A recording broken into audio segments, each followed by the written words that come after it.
જે આપણે શાક લઈને આવ્યા છે દૂધી ને ચણાની દાળનું શાક. આપણે દૂધી કાપી લીધું છે ને ચણાની દાળ પલાળીને 2 પાણીએ ધોઈ નાખી છે. તો આપણે બધી કુકરમાં નાખી દીધું છે. આપણે એમાં નમક નાખી દઈએ,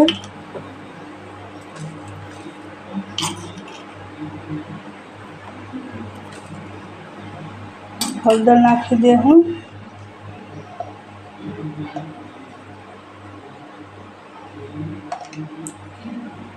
આપણે પાણી નાખી દઉં.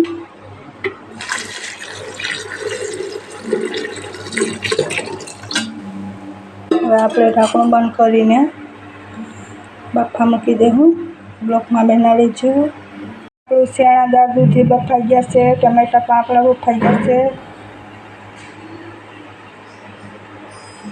તો અહીંયા આપણે તેલ મૂકી દીધું છે. આપણે આખા ગરમ મસાલા લઈ લીધો છે. આ રીતના તેજપત્તા, તજ ને બાજિયા લઈ લીધા છે અને ટેસ્ટ બહુ સારો આવે છે. આપણે સૂકું મરચું નાખી દઈએ,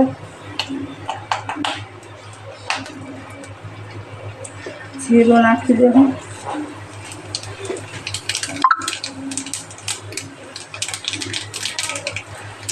વઘાણી નાખી દઉં.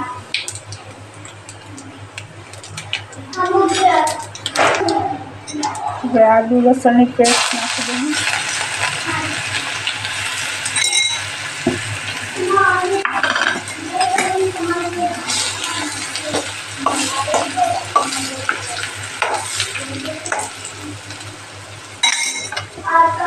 આપણે ડુંગળી નાખી દઉં શાકમાં.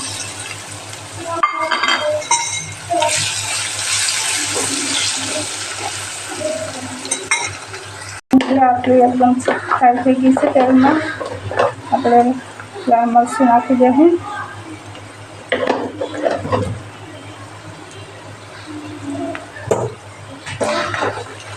આવી છે આ રીતના આપણે દાળનો કલર આવી ગયો છે.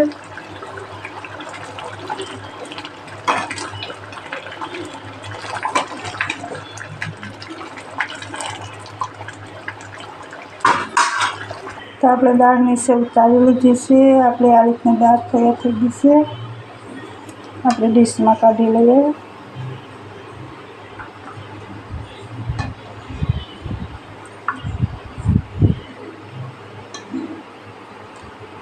આ રીતના ટ્રાય કરજો બનાવીને, બહુ સરસ લાગે છે. રાઈસ સાથે કે પરોઠા રોટલી સાથે. અમારી કાઠિયાવાડી ચણા દાળ દૂધી તમને કેવી લાગી કોમેન્ટમાં કહેજો. લાઈક કરજો, શેર કરજો અને સપોર્ટ કરજો મારા ચેનલને. બધાને રાધે રાધે, જય માતાજી, જય શ્રી કૃષ્ણ. ફરી બ્લોગમાં મળશું.